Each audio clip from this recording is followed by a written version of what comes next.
État unitaire, 35 ans déjà. C'était le 20 mai 1972 avec un référendum qui a conduit à l'unification des deux Cameroun. Le couronnement d'un long processus marqué dans l'intervalle par la conférence de Fumban en juillet 1960 et la réunification le 19 octobre 1961. Si l'histoire de l'avènement de l'État unitaire nous était contée, la génération d'aujourd'hui ne connaît pas cette date, celle du 20 mai 1972. Et pour ceux qui ne s'intéressent pas à l'histoire de leur pays, tout a commencé ce jour-là. 20 mai 1972, 20 mai 2007, l'histoire ce soir nous est contée par Emerou Berbine. On parle ici d'une époque que les moins de 35 ans ne connaissent pas. En ces années 70, la République fédérale du Cameroun d'alors n'a pas fini de solder les comptes de son lourd héritage colonial. Une décennie après la réunification, la marche du pays avec un système politique en double institution lourde et coûteuse laisse entrevoir l'avenir de la fédération en pointillé. Il y avait un gouvernement fédéral qui avait pour président, enfin le président de la République, et qui avait un vice-président. Et il y avait des gouvernements fédérés, tant du Cameroun occidental que du Cameroun oriental.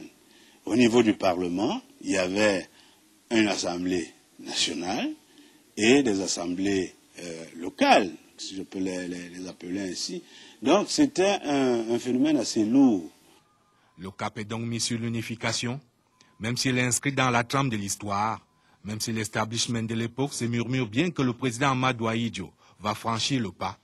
Pour le plus grand nombre et le pays profond, le message du chef de l'État à la nation au soir du 19 mai 1972, convoquant le corps électoral pour le référendum du 20 mai, à l'effet d'un coup de tonnerre dans un ciel sans nuages.